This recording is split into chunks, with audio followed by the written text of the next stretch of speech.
mengambil tuntutan apa yang dituntut saat ini gitu untuk jadi nikah Janet gitu, mengambil semuanya dari mantan suami gitu.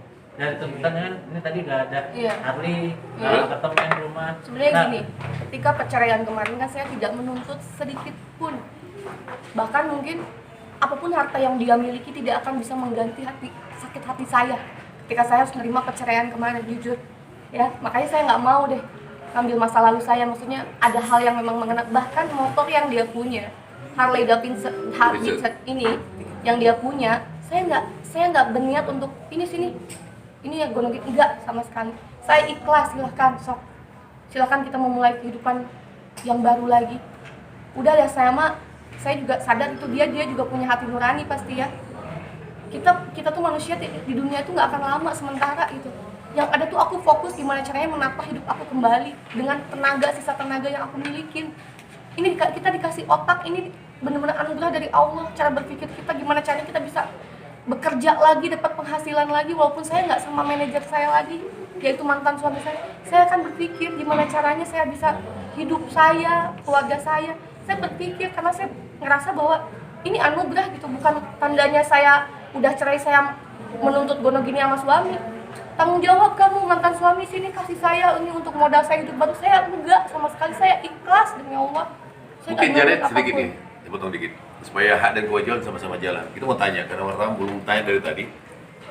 Sebagai suami, sebagai kepala rumah tangga, tentu kan punya kewajiban selama menjalani keluarga. Ya, yang gampang kita lihat, bicara kewajiban lahir ya, menafkahi, ya, soal kebutuhan fisik, bla bla bla. Saya mau tanya sekarang, selama Janet berumah tangga dengan dia, mulai tahun 2010 berumah tangga dengan dia, cerai tahun kemarin ya. Nah, kewajiban dia sebagai tanggung jawab sebagai suami menafkahi keluarga seperti apa? Misalnya bulanannya, ya kita terbuka aja di zaman sekarang nggak ada yang murah, semua juga butuh biaya, butuh uang, ya. Nah, apa tanggung jawab dia? Dan seperti apa bentuk pertanggungjawaban dia? Apakah tiap bulan dia transfer umpamanya ada sekian tiap bulan, seperti apa? Di awal-awal tahun aku ke Jakarta, aku kan masih merintis juga ya, belum punya uang sebesar sekarang gitu. Aku benar-benar uangnya banyak. Alhamdulillah kan aku nggak banget. Oke, mantap. Terus? Aku jarang jajan soalnya. Jadi aku benar-benar membackup banget rumah tangga aku. Karena jujur, suami saya, nama baik suami saya, mantan suami saya pada saat itu ya tanggung jawab saya. Aib suami saya juga itu aib saya. Jadi saya selalu menutupin terhadap orang tua, siapapun. Saya ngerasa bahwa ini loh dari suami saya, kita bisa loh. Padahal jujur aja dalam hati kecil saya berusaha untuk membackup semuanya supaya orang lain nggak tahu sebenarnya hal-hal yang seperti ini loh. Saya ini sebenarnya males banget gitu loh. Dari kemarin saya, dari perceraian sidang kemarin aja saya masih menjaga aib suami saya. Saya nggak benar-benar buka itu apa kesalahannya yang benar-benar fatal. Saya masih menjaga aibnya loh. Tapi saya juga kaget kenapa dia seperti ini ke saya gitu loh. Ini salah satu yang mungkin bikin saya shock gitu. Kenapa? Di mana hati nuraninya? Kedua, kewajiban dia pada saat itu saya tidak mewajibkan dia memberi nafkah. Salahnya itu saya terlalu benar-benar nggak apa-apa lah, kan saya ada uang nih, udah saya aja, saya bisa kok. Kamu belum ada uang kan, ya udah dari saya dulu. Ternyata kebiasaan itu tuh dari 3 tahun pertama di Jakarta kita masih ngontrak rumah, ternyata bikin dia nyaman gitu loh. Jadi bikin dia keenakan, nyaman, jadi keenakan. Akhirnya setelah dia punya penghasilan yang lumayan dari penghasilan dia bekerja sama saya mulai minta tuh, karena udah mulai tap nih, aku udah mulai nyicil rumah kan, yang di Pondok Melati itu saya udah mulai nyicil rumah itu, otomatis kan saya punya kewajiban untuk bayar cicilannya. Nah di situ tuh memang tidak ada kesadaran dia untuk bantu nyicil saya gitu. Padahal itu kan rumah kita tinggalin bareng-bareng, aku yang DP-in dan aku yang memperjuangin gitu untuk bisa dapat rumah itu. Dan yang kedua, ketika dia punya penghasilan sendiri nih, kebutuhan uang saya udah saya pakai cicil ini itu segala macem, backup rumah tangga. Saya cuma minta dia tolong dong kasih saya buat makan aja. Kamu dosa loh. Jadi atas dasar itu dosa loh kalau nggak ada ngasih nafkah, ya udah deh seikhlasnya kamu berapa. Akhirnya dia menyebutkan nominal. Sebutin Sebutin aja biar tahu, ini kan hidup di kota, ya kan? Kita nggak hidup di pinggir pantai gitu loh. Kalau pinggir pantai kan makan murah, tidur pakai bedeng bisa, nggak perlu pakai listrik, ya kan?